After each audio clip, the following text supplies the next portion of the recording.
Hey, welcome back. Grandfather clock is chiming. That means even he got impatient, and he's ready for us to actually play this dang game. All right, so we start in this room, which is empty. We get three actions, and we can open a door only once per action round, if you will. I don't know what the right terminology is, but basically, Karen can only open the door. She can't like plow through a bunch of rooms because we want to get to the bottom of the feature deck, for example. She can only go into one room and one room only.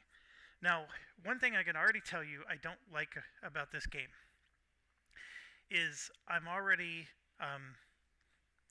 going to be splitting up my party because since we have a rule of only opening one room per character, I now want to open up two rooms, right? Because I'm going to want to split up my party so we can go through the deck a little quicker. So the game mechanics are forcing me to play differently than the way I want to play an RPG, where a party is working together to overcome obstacles. Don't like that part of it. Now, I guess somebody could argue, well, you could just go into one room at a time, but there's a bit of a timer to this game, and the timer, of course, being that when these decks run out, then the threat cards, those lurker cards, are the only thing that get drawn, and so you're going to get a bunch of threats. A bunch of monsters are going to be swarming you. Now, how bad is that? I've not played before, so I can't tell you.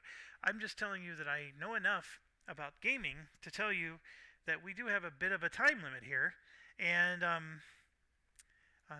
yeah, it just disappoints me. Now, could we do a different quest and not have to split up like this? Possibly, and it just could be, this particular quest is forcing it of us. We are searching for an artifact, so it does make sense to split up. Thematically, I'm not going to say there's anything wrong with it. I don't like it. But we do have our allies to help us, so we can at least, pair up, I guess, and that's what we will do. Okay, so who goes first? Well, it doesn't matter. We get to just choose, and I would swear that Brook City, my memory could be failing me, that in Brook City, when a player took their turns, so for example, a player would do their hero turn all the way to the end, and I thought for sure they would do their threat, and all the other stuff, and then it would be the next player's turn. But that's not the case here. Everybody does this part, and then once we're done, then we go to this part, and then everybody does this part.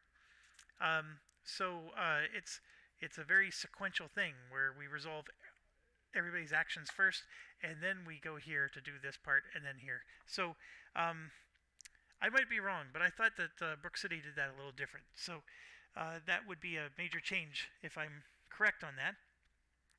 Okay, so what's Karen going to do? Well, let's look at Karen's deck. Here's her cards. Play before an enemy activates. We don't have any. And then healing, we don't have any damage. We do have a feat, so this would go into her play area. Or no, it wouldn't. Gain a focus for each snare token on the board. Then we can place two in empty spaces within range. The range is 5. Not interested in that either at the moment. And then there's an action here where she can do some stuff. So none of those cards are very helpful. So what can she do? What I think we want to do is move and open a door here. Opening the door is a free action. So unless it's listed here, it's not an action. Or that, costs you an action token, if you will. There's a lot of free stuff you get to do. The rules don't refer to it as free stuff, but basically if it's not listed here, it doesn't consume a token, is the way you should probably look at it. Okay, so now here's the next question. Can an ally open a door? Now, an ally is just part of the hero's turn. So if an ally opens the door, it doesn't mean the hero can also open a door. I'm going to assume that yes, they can, because otherwise, what's the point?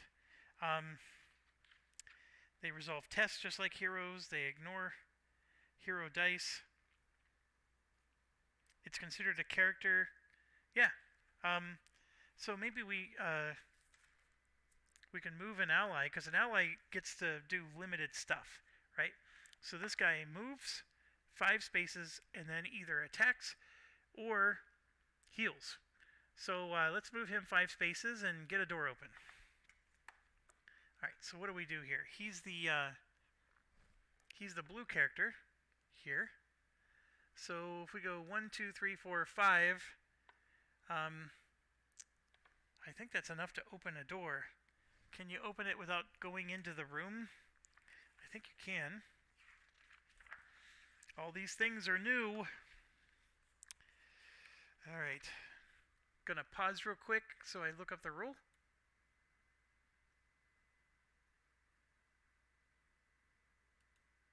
Okay. So, I did look it up. Yes, they can open doors even... So, let me back up.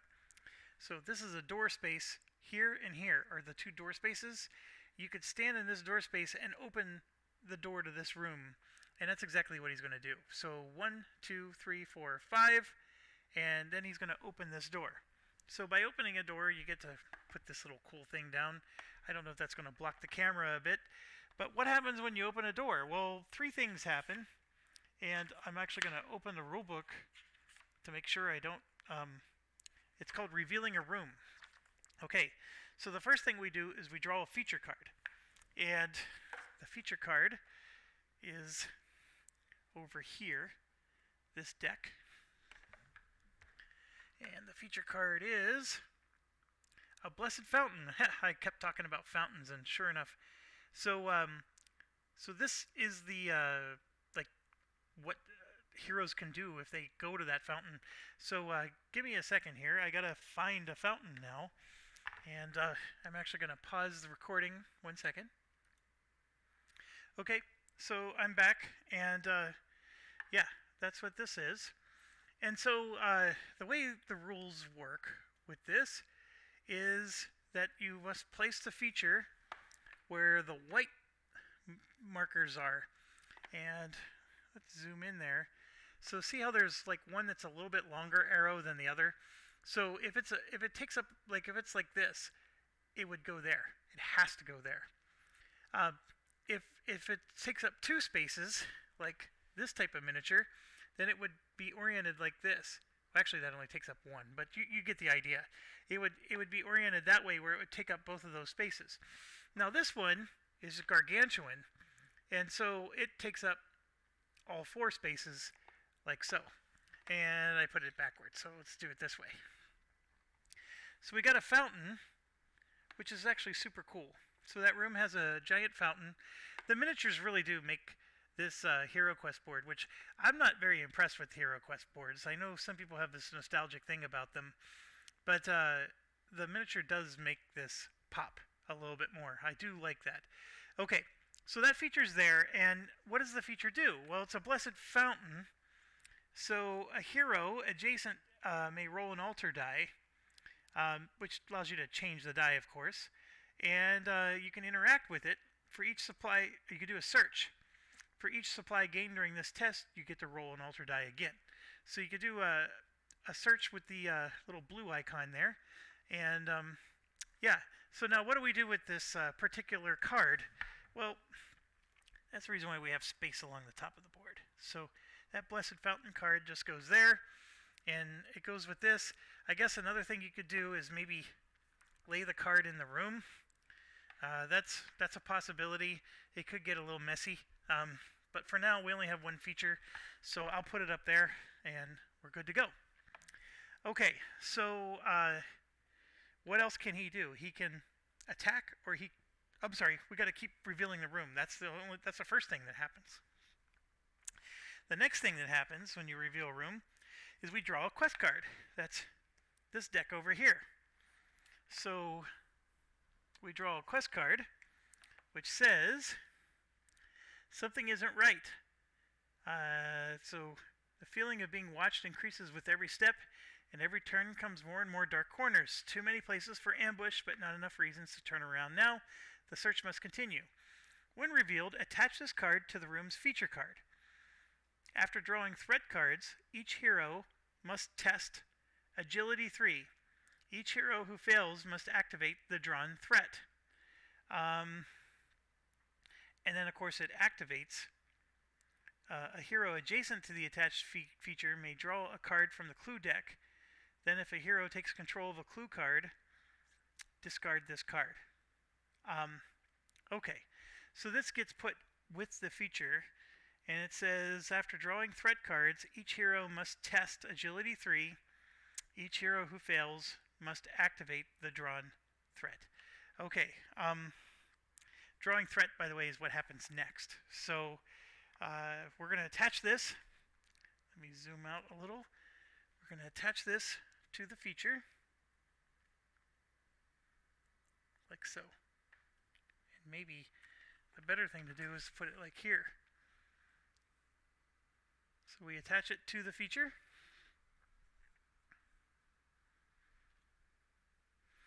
Like so. Okay, so I'm going to just slide this off camera. Alright. Boy, this game has a lot of... The rules are in a lot of locations. And it's so easy to forget to check in this location or that location, and you have to like remember, oh, this is over here, that's over there. It's a bit much. But I'm having fun. I'm just saying it's a bit much. This is where multiple players might help, because they can, whoever's sitting on the other end of the table can take care of those cards and chime in whenever they trigger. When you're doing it all yourself, it's a little bit more. Okay, so now we do step 3, draw threats. Each hero draws and resolves one threat card. Each minion figure spawned from a threat card during this step spawns in the revealed room shadow space. If that space is occupied, place the minion in an empty space nearest it. If a hero draws a trap, the corresponding trap token is placed adjacent to the feature, as close to as many characters as possible. Okay, so I might be taken back. We may not want to split up the party if this is what's going to happen, because every hero draws a threat, not just the hero that's entering the room. That does change things a little. So if we're opening 2 rooms a turn, then we're drawing twice as many threats. So anyways, what we got to do is we got to draw 2 cards. So the cards that we're drawing are from the Raglander's deck. So I'm going to draw 1, 2, like this. Okay, the first one's going to be for Karen. The second one's for, what's his name? Gavin. Ulrich von Liechtenstein.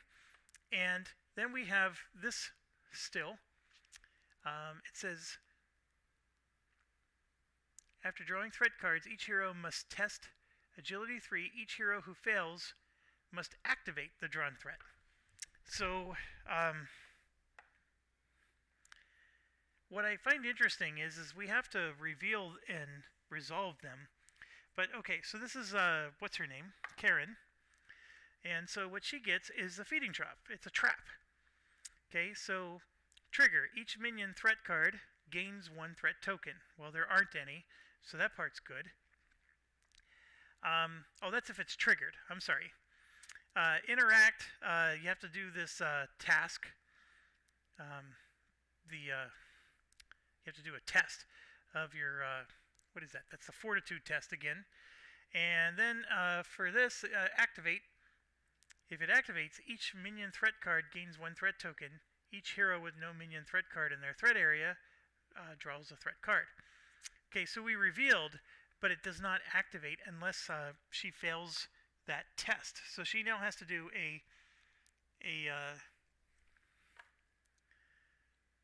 3 dexterity, but see, she has 3. So we're going to roll 3 dice, which is good for her. And yeah, so let's go ahead and do that. So that's what she drew or rolled, and I don't know how well you can see that.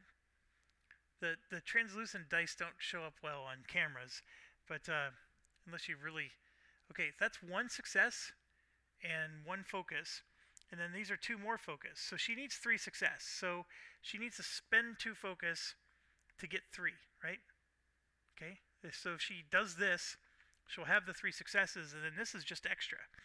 Well, this is, I can spend a focus to make it a success, or I gain a focus. So I'm going to gain a focus with this, and then that negates this, right?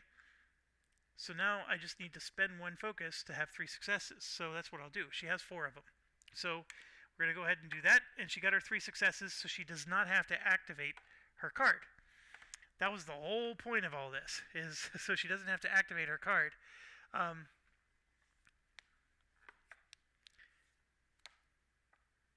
Yeah, and so now Gavin Ulrich von Liechtenstein is going to draw his card, and then he has to do a similar test. So his card is a Raglan Burner, and it does have an activate on it, but basically this burner is going to show up, and so see this little, like, that green gem there in the middle of the bar, this green bar that goes all the way across. There's this little green gem. That's how you identify one from the other. So that little green burner goes in Gavin's threat area, and so that would be this guy. And the location he goes to is here, where the really dark hole is. That's where he comes out, because all bad things come out of dark holes, right? So we'll do that, and now he's going to do his test. So his agility is not quite so good. He only gets to roll 1 die, so chances are he's activating his. Let's roll the 1 die. I'm not spending any supply or anything. He gets a focus. He could spend it for 1 success, but it's pointless, so he'll take the focus. So he's up to 4 now.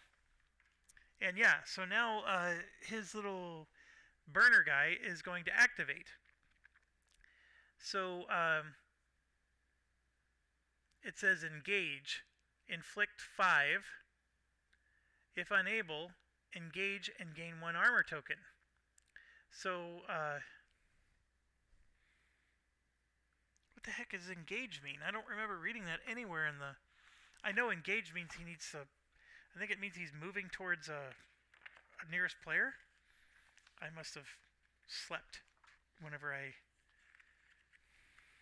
Here we go, engage. It's a giant section in the rulebook. When an enemy engages, it moves to an optimal position to target and inflict damage on the nearest character. The optimal position is the space furthest away, but still within range, and line of sight. Okay, so his range is 5, so he definitely has a really good range there. And so if we look at our situation here, line of sight when you're on the other side of the door, by the way, it's any space in their square to any other space. So for example, he has line of sight to here, easy. He has line of sight to here. Now, does he have line of sight to this room? Well, the door is open, but the wall is not. So if you take the corner here and you go, if you can get through the door in any way, then he has line of sight. So in this case, he has line of sight already, so he just needs to be within range 5. So 1, 2, 3, 4, 5. So he just needs to move 1 space, and now he's in range and can attack him. Now, if you recall, our guy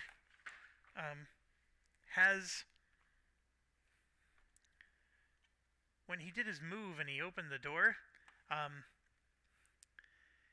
he can then either attack or heal, right? But I believe he has to fully resolve that move step before he can open the door. So in other words, we didn't like open the door as an interrupt action. This game doesn't have the concept of you're interrupting your action. Every action has to be fully resolved by the active hero before they can perform another action. And so opening a door is, that's where it gets weird, because opening the door is not an action. But it is. It's like a free action, even though they don't call it that. Okay, so whatever damage this guy's going to take, we can't do much. So, alright, here we go. Inflict 5, it's a test. So it's a green agile test. He's basically throwing a grenade. So he's going to do 5 damage to Cedrin, who only has 6 health. but Cedrin is going to be able to try to at least absorb some of it. But man, oh man, Inflict is brutal. Okay, now Cedrin has 1 armor, so that counts as a success. So he's already absorbed 1 of the 5 damage with his armor, so he's going to at most take 4. But he only has 1 green die to roll here. So let's roll it. And here you can see he successfully blocked another one, so he actually only took 3 damage. And so we'll do that right now. My damage tokens are a bit out of reach. That's not going to work. So we got 3 damage tokens, and they're going to go on Vedran here, and he's sad. So he's halfway dead already. That's not good. Okay, and he's our healer. So also not good. Okay, so Karen hasn't even gone yet. All of that was just her little minion there, opening the door. So maybe we're all going to want to go into that room and just clean out that room first.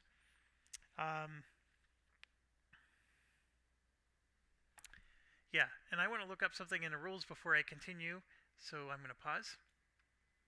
Okay, so I took some time to just study what the trap means and look up those kind of things, and I realized also that I hadn't removed the trap from the board.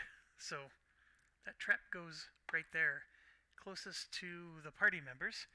And okay, so she gets to still take her turn, and she is right here, this person.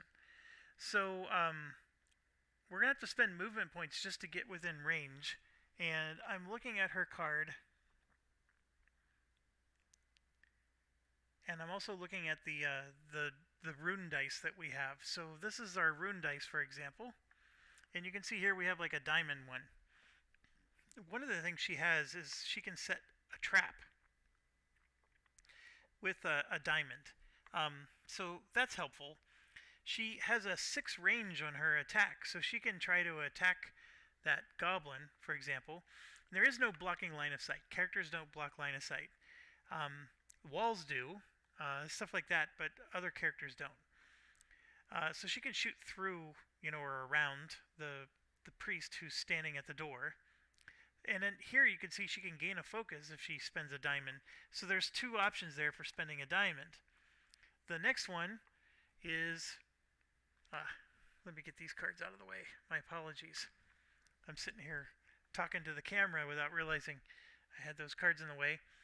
Okay, next one, she has here where she could use the little water looking symbol to choose a figure and move them 2 spaces.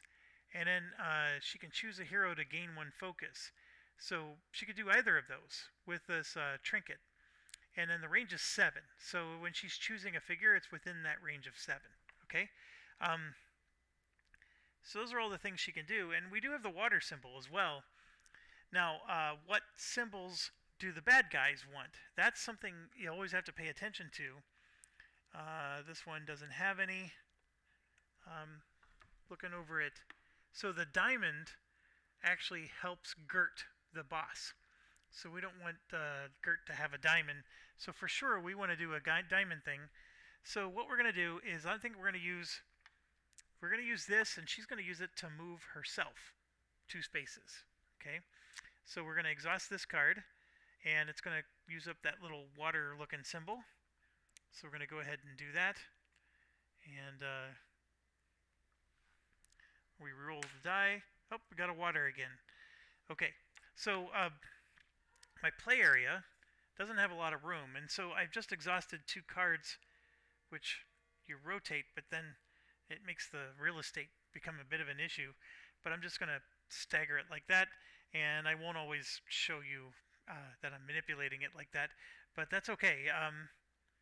So she's going to move herself 2 spaces, and then she's going to use an action to move. And when she does an action to move, it's up to 3. So she's going to move 5. So let's go ahead and get her up 5 spaces. Diagonals are okay.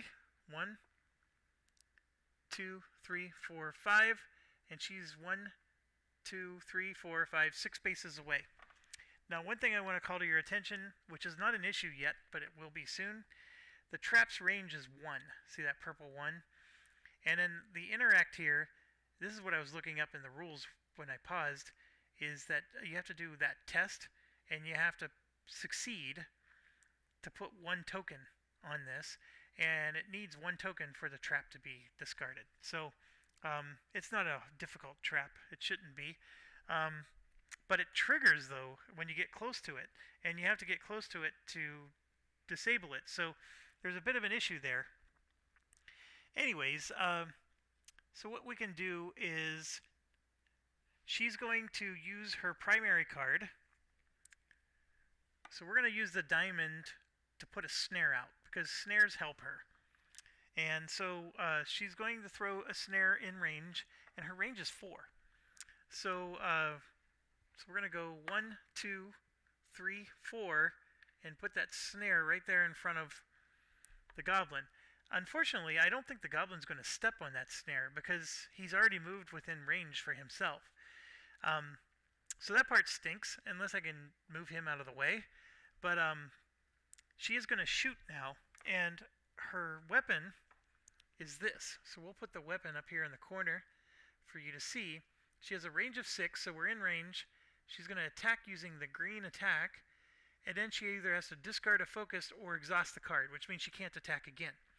Now this is going to be an action, so that's her second action. So one action was to move, the other one is to do this attack. Okay, she only has 1 more left after this. So and I apologize if I had that covered up with the card. So anyways, I keep forgetting I have this card on here and the double cameras. Okay, so one other thing I forgot to do is we got to re-roll this die.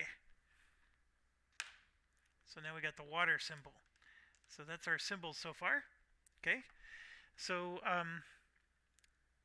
she's not going to be able to do the exhaust effect on the bottom. And anyways,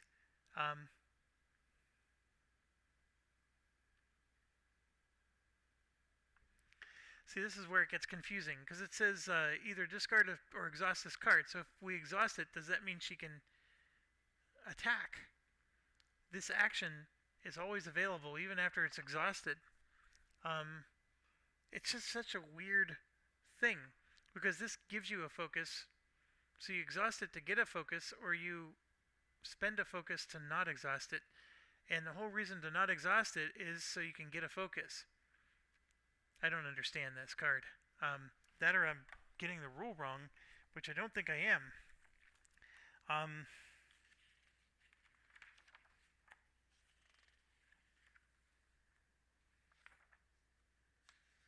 That's the weird part about this. The exhaust keyword is talked about here. When a player exhausts a card, it's turned to its side to show that it's exhausted. It cannot be exhausted again until it's refreshed. Oh, that's the issue. It can't be exhausted again.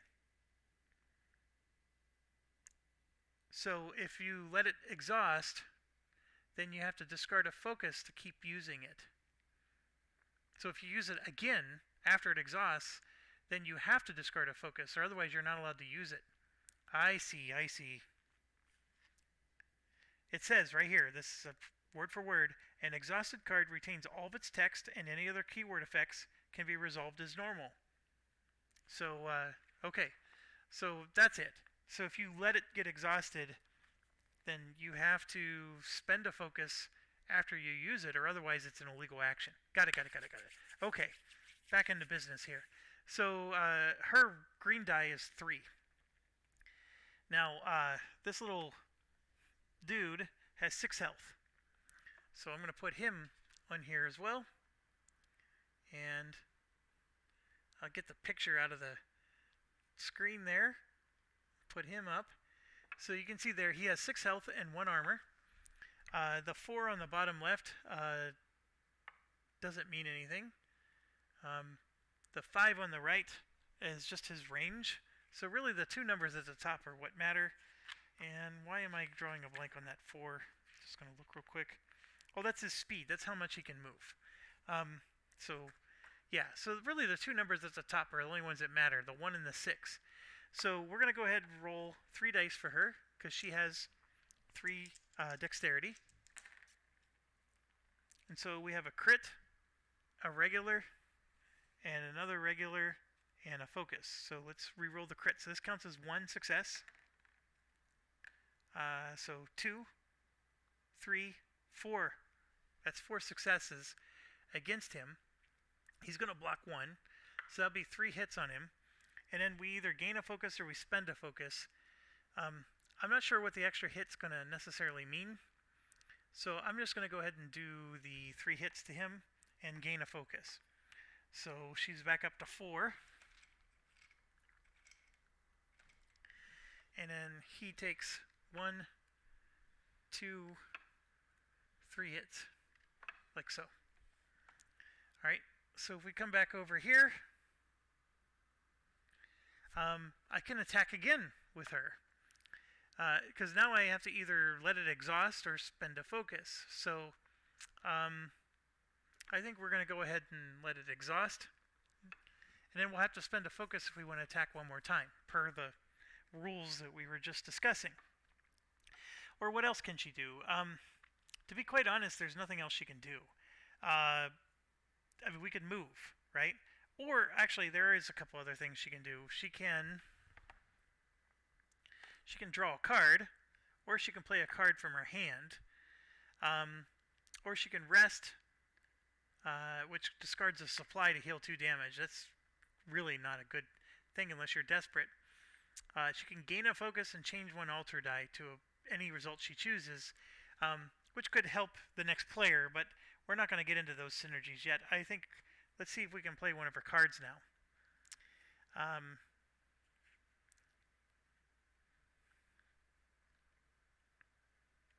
There's one that gains, so this one here,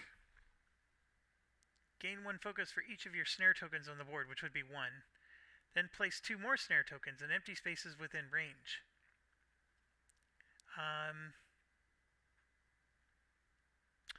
Or with the water, we could move somebody. I actually still have a water.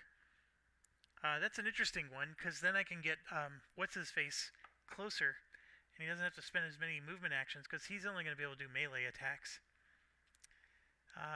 We do have Expert Tracker.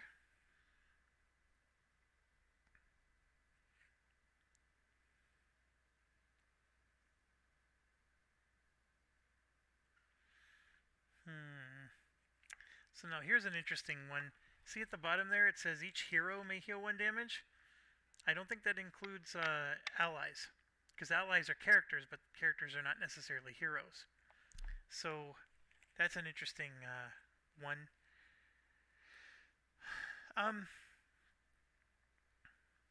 The other thing we can do is we can search. So this here. See, for each of your snare tokens in your room, gain +1. She's not in the room with the search token or the snare token, so that search would be nice, but not yet. I think, and we don't have to play a card, by the way. I can just attack again, and I think that's what I'm going to do. I'm going to just attack again. So I'm going to go ahead and spend my focus now, because remember, it's exhausted, so I can't let it exhaust a second time. So I'm going to do that. Because I clearly cannot, that would be an illegal action if I couldn't afford to do that. And let's roll 3 more. So I got 2 successes and another focus. So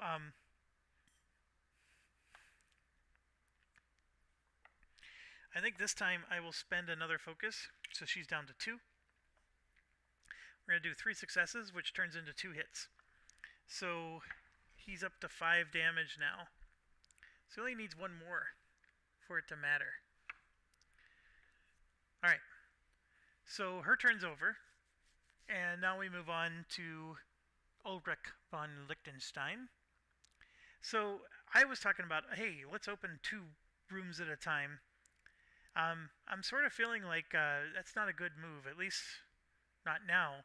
And I'm also feeling like I really did a dumb idea of moving to the furthest away room.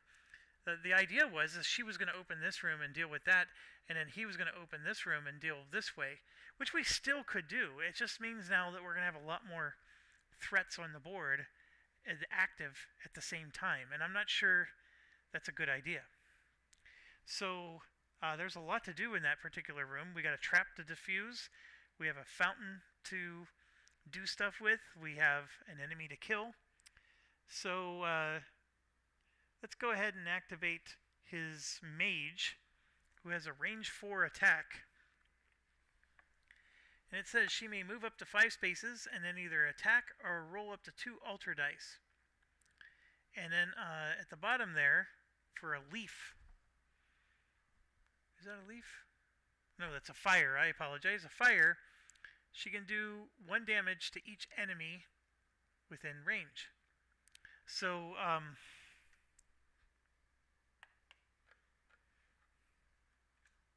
now, dealing 1 damage can be blocked. Suffering 1 damage is not blocked. So you got to pay attention to the words. Now, Ulrich here he can use the diamond. That's the part where I didn't do good planning here. I picked 2 heroes that use diamonds, which was probably poor of me. I should have picked somebody else who didn't use a diamond. They had to use a different symbol. Because the diamond, they're going to both be fighting for the same symbol is what I'm getting at. So you can gain an inspiration. What's inspiration? I don't remember reading about inspiration. Is that like a special token for him? It is a special token for him. What the heck? Does he have a card that talks about inspiration?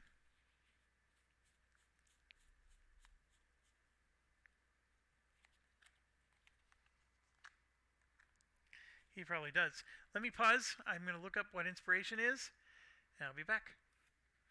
Okay, it doesn't say what inspiration token... these are the inspiration tokens. They came with the first 4 expansion, which is funny because the snare tokens also came with the first 4 expansion, as did the melody tokens if we would have picked the bard. So by picking 2 of the 4 in the expansion, they had these special tokens. It doesn't say what they do, but I'm assuming that his cards will use them.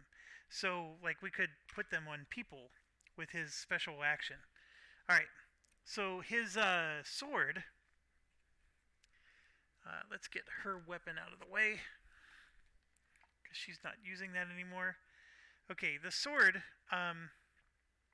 is just straight up attack, and it's only got a range of 1, so that's not very helpful. He has a pendant that has a range of 5, so if somebody rolls dice for a test, they may discard 1 inspiration to add a crit. That's a crit to the result. Otherwise, you're going to exhaust and then use the... I don't know what that... It's a little swirly symbol, the circle. Each hero within range gains an inspiration. So he's all about these inspiration tokens, right? And then we do have the potion of healing, and I can use it... Choose a character within range to heal 3 damage. It's a consumable. So if I use this right away, I could heal, Mr. Blue Guy. But it's a range of 2, so I got to get close enough to use that on him. So my plans of going into this room, if I want to leave him there, he's probably going to die. Because they're going to get to activate. And they already attacked him once because they activated per the special rules of the room. So I don't have anything to help me move. Let's look at his cards in his hand. He's got a very awful hand too. So he has 3 of these cards in his hand. I probably should have mulliganed him, but so if somebody were to suffer a damage, they can discard an inspiration for each damage that would be suffered to cancel it, which is great, but there's nobody with tokens. And another diamond. I got 3 of these, and they're all reaction cards, so they're useless. And we have this feat card called Devoted Leader. So we test the purple. For each success, choose a hero within range to gain 1 inspiration. So the range is 4. and they would gain 1.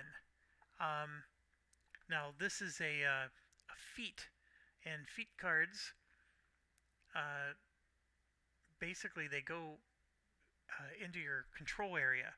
So it's not an action. So basically he can do this every turn, which that part's good. And then with the fire, each hero within range may discard 1 inspiration to deal 1 damage to an adjacent enemy. So that one is actually very, very good. And I'm going to make sure I read the feat thing real quick. This is where it sort of deviates from Brook City a bit, and it's hanging me up. Because in Brook City there was these tactics, and you wanted to get them out as fast as you could because the tactics were awesome. And these feats are a lot like that, except they do have different rules, which is the part that I'm trying to get a hang of. Why am I not seeing it?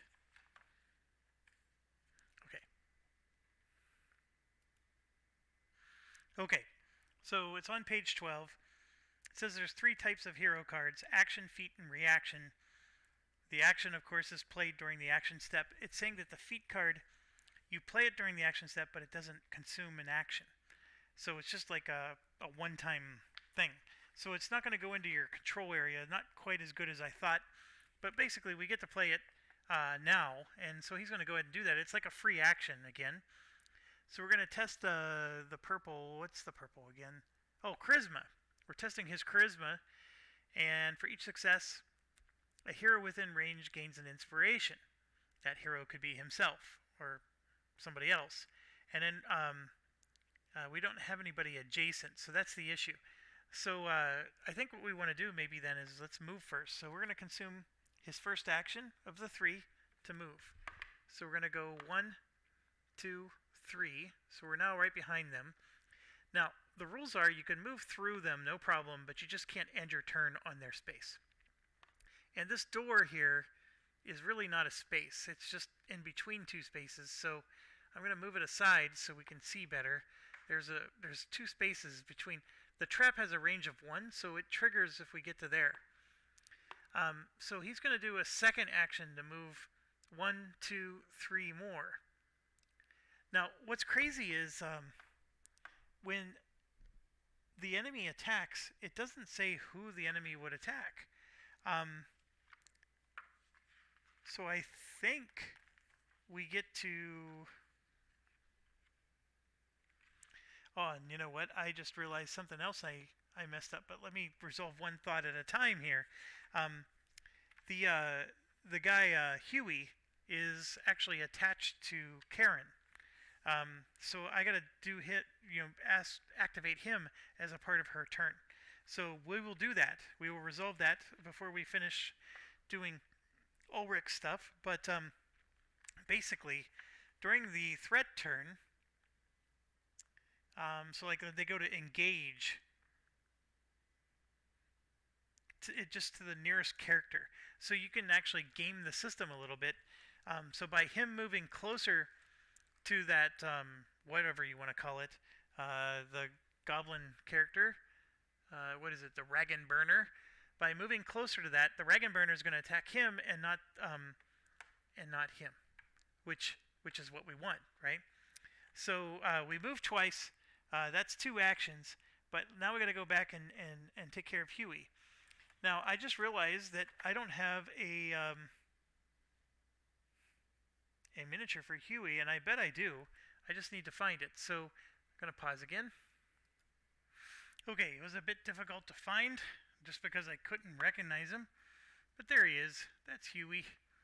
So we're going to put him, in the 4 spots here. I guess he would start in this one because they all start in unique spots. So that part's not an issue. Alright, so let's hurry up and do Huey's turn. Huey, he can move up to 4 spaces and then either attack or reroll 2 alter dice.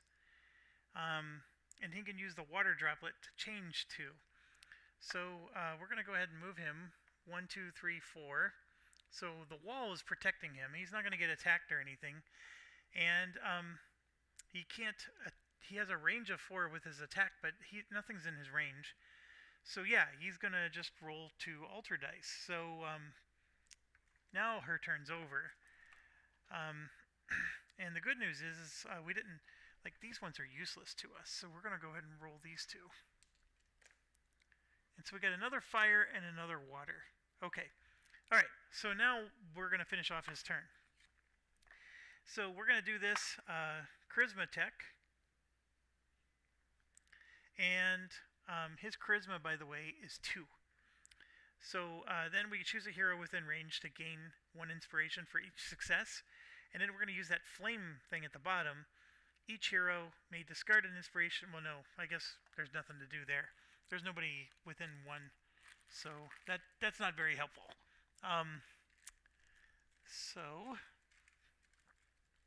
Sorry, I got components just everywhere in this game. Just trying to find places to put everything. Okay, so that's going to go in his discard pile. I guess the tactics of Brook City, where they stay in your area, don't apply here.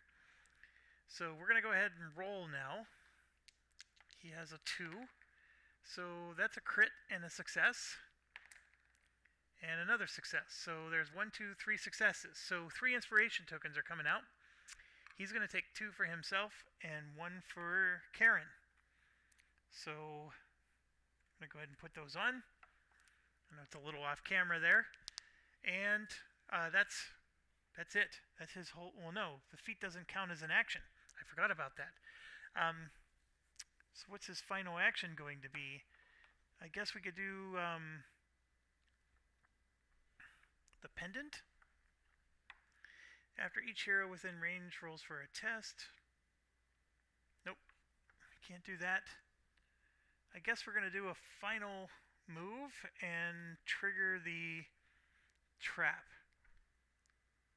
I don't think we have a choice. I mean, we could... See, the problem is, so here's the issue. This and this trigger the trap. He could move along the wall and then get next to the fountain so he can interact with the fountain next turn. But in doing so, he's not necessarily the closest to the enemy, and that makes this guy eligible to be killed. We don't want that. So I think we're going to go ahead and do a move.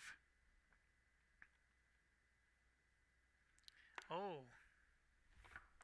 And what that means then is when What's-His-Face does the engage action, he's going to actually move further away. So that trap token...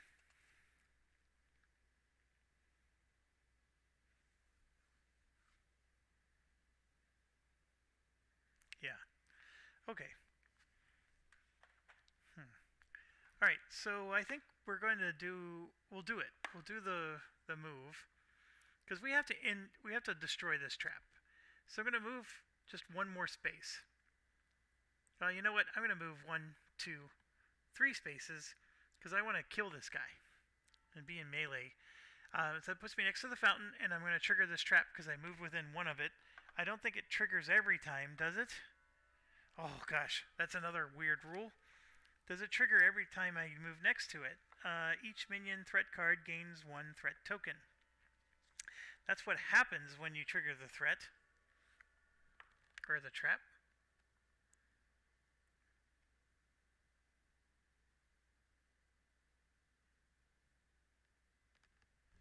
Alright, so everybody's going to gain a threat token.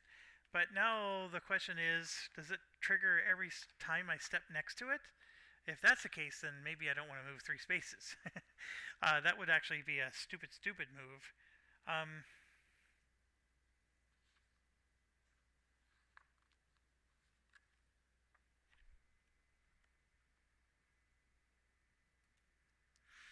Okay, so page 20 has exactly the word trigger in the keyword section. And it's very clear. Every time you enter a space, it triggers. So he does not want to move 3 spaces. We're just going to move 1, get next to it so we can destroy it next turn. And yes, he's putting a threat token on every minion. And there's only one minion in the game, so it's not the end of the world here. And the threat tokens are here, so this minion gets a threat token. So we're going to put a threat token on him. So he's just getting all kinds of stuff now. So this is really cool. You can see my hand here, and then you can see it in the top right corner of the screen as well. See, folks, the smallest things just entertain me. I don't need a $200 plus game to have fun. Look, this is all I needed right here. Okay, back to this. Okay, so last but not least is our mage, which I don't think is going to get to do much. Our mage here is they can move 5 spaces and then either attack or roll up to 2 altar dice. So we'll probably just roll 2 altar dice. I don't even know if we're going to do that because right now the altar dice are right where we want them.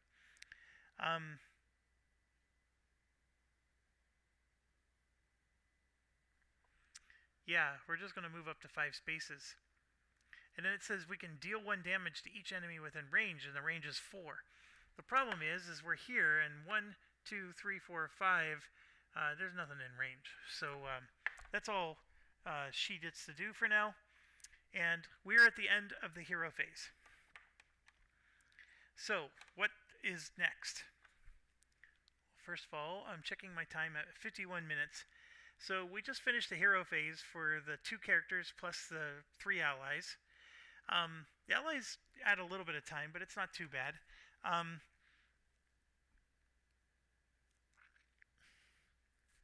I forgot to draw a card for both of them, so let's do that right now. So I'm going to draw a card for her, and Karen gets another one of these. She already has 2 of these. And then he is drawing Valiant Stand. Each hero may discard an inspiration to change 1 altar die to a result of their choice. Then you may discard an inspiration to attack. Okay, that's pretty good. He's really into those inspiration dice, that's for certain. It feels very much like FFG's Descent game. There was inspiration tokens on one of the 2-handed paladin type characters in that game as well. I can't remember his name.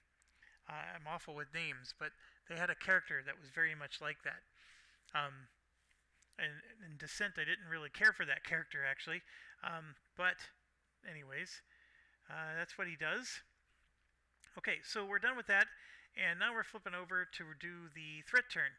So in any order the players choose, each hero resolves the activate text in their threat area from left to right. So it is important that you keep the order of your threat cards, but for her, she only has 1, and it's this one. Okay, it's the trap. And then he only has 1, and it's the minion that you see on the top. I'm sorry, the left side of your screen here. That guy has all that gobbledygook on him, with only 1 health left. So they're both going to get to activate. And so we're going to go ahead and do the trap first. So the trap one says each minion threat card gains 1 threat token. Each hero with no minion threat card in their threat area draws a threat card. Okay, so that sucks, but basically what it means is that a second threat token goes onto the minion. Okay, and then she has to draw a threat card because she doesn't have a minion token in front of her. So she's drawing another trap. That is funny. Okay, so it's going to go closest to the heroes. So she now has a second trap. This one has the little blue on it. And the second trap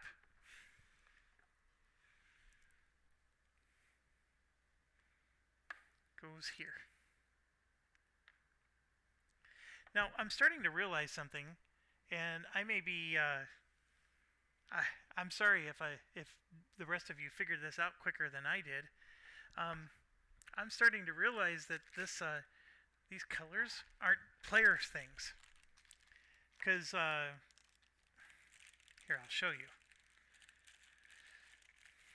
I'm opening a bag off camera here, but basically she has 2 trap cards. One's green, one's blue. See that? What you're supposed to be doing is the first one that was drawn was green, so that gets the green.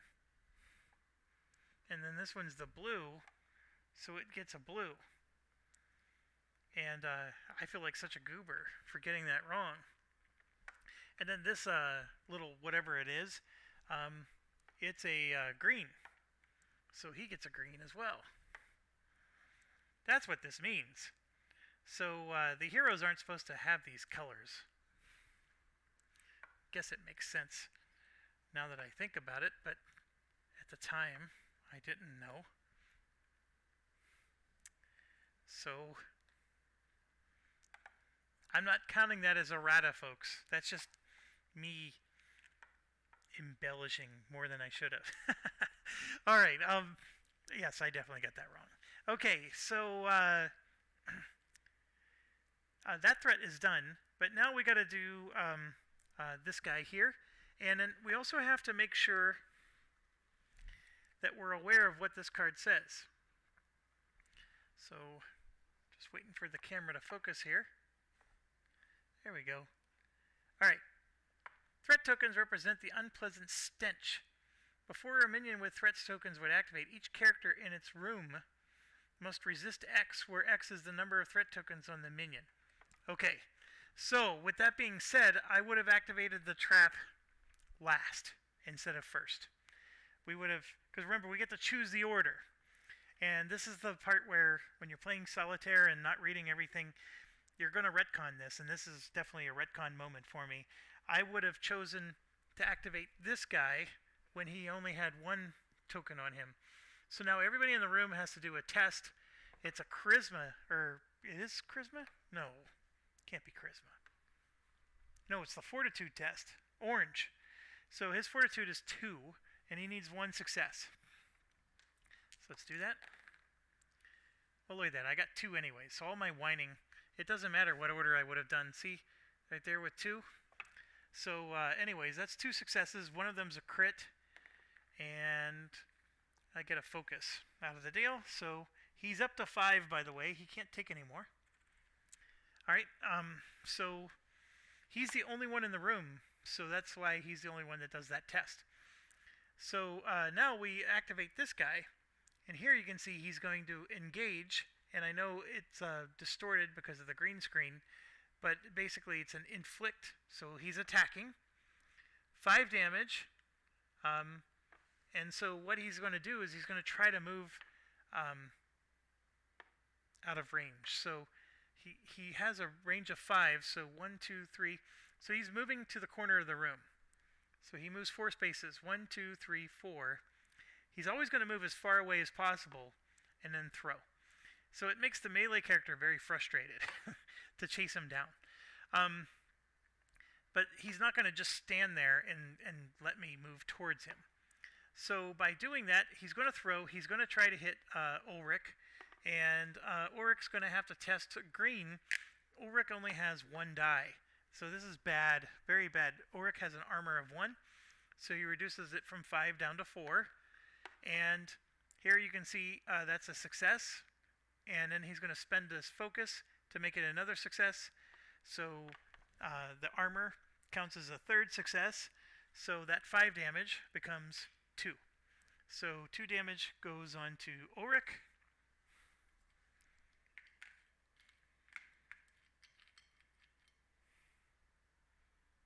And Ulrich has 12 health, so 2 damage is not as big of a deal for him. And just to give you a recap, all these cards are not refreshed yet. I refreshed them because I'm sort of jumping ahead. But he's got 3 damage, right? And Ulrich has 2. That's where we're at. Okay, so this guy's done. We took his turn. We've actually resolved the entire threat phase. So the Raglander's card just tells you what the threat tokens, or what these tokens do. Okay, So there's no actual action that occurs. Let me check. Nope. It's just saying you have to do a resist, which was what we did. And we did effectively resist him. So now it's the villain's turn. This is Gert. So we resolve the activate text on each card in the villain play area from left to right. Then draw and resolve one villain card. Okay, so what does his card say? Activate. Each hero must either discard one armor token or resist 3. Okay, so this doesn't matter who you are or where. So that sort of sucks.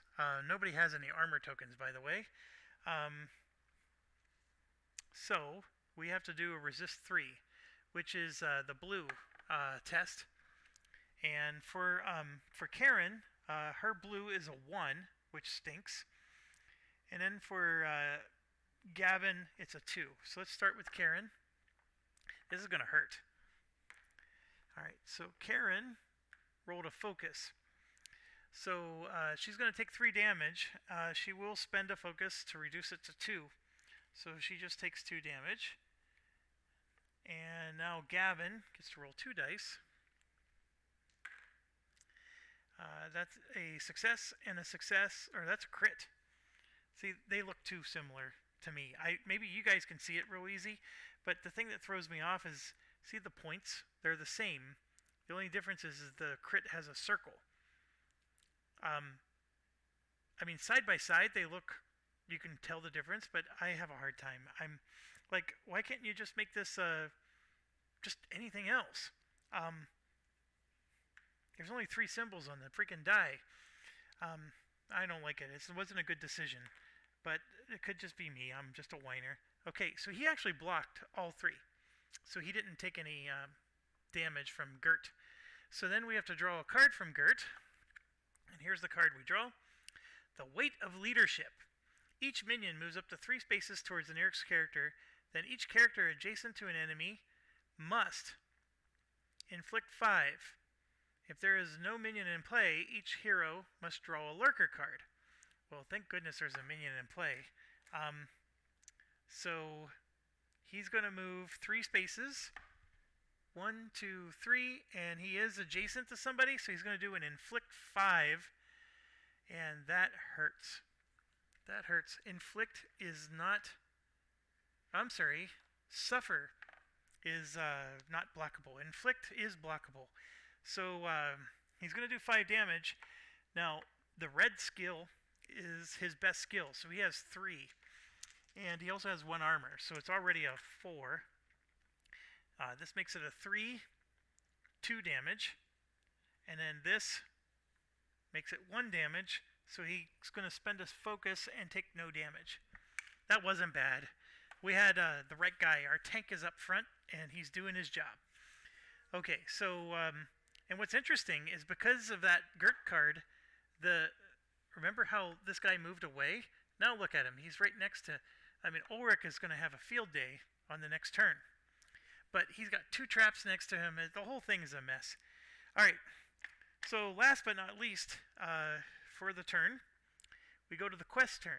Resolve the activate text on each card in the quest play area from left to right. Then flip this card, which just simply means you're going back to hero turn. Okay, so the text, or the cards that are in the play area for the quest, well, first of all, is the search. Activate. Each hero who controls a clue card must either discard a focus for each clue card they control or resist 3. We don't have any clue cards. And so really nothing happens with this, at least nothing yet. But the altar thing does happen. I'm having a hard time picking up the card. Activate. Roll all dice in the altar pool. Then each hero in the altar's room may roll 1. Okay, that's actually not bad at all. And then if there's this symbol, each hero must either discard a focus or suffer a damage. That's the bad part. So let's roll. Whoops. So I rolled, and then the heroes are allowed to re-roll 1, it says, right? Then each hero in the altar's room, oh, if you're in the room. We're not in the room, so we can't do anything. So if any of these would have been this symbol, we would have had to discard a focus or take a damage, but that's not the case here. So I'm going to gently pick these up and move them off the table, and we're good to go. I do like the fact that I started in the corner because from a recording perspective, I have this whole board to roll dice. That part's nice. Okay, so that completely, gosh, we're an hour in, and we finished one turn.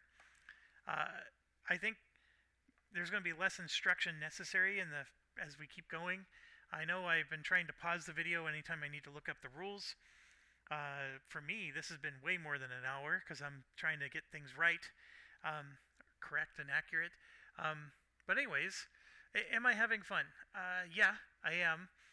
Is it a lot of wordsmithing? Yes, it is. I mean, there's just a lot to keep track of. And I can see some friends really enjoying this, and I can see some friends hating this. It's just going to depend on who you are and what you enjoy out of a game.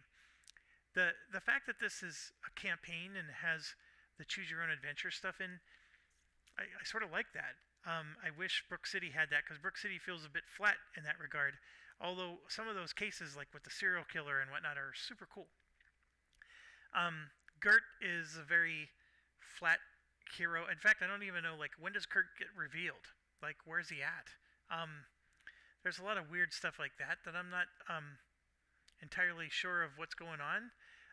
But anyways, here we are. We're in this room. Well, at least one of us is. And we got a fountain. We got 2 traps. We got this. My thing about splitting up the party, just ignore it. I was complaining for nothing. And anyways, as always, thank you for watching. Stay awesome and stay healthy and safe. And I'll try to get back to any comments you guys have as soon as I can.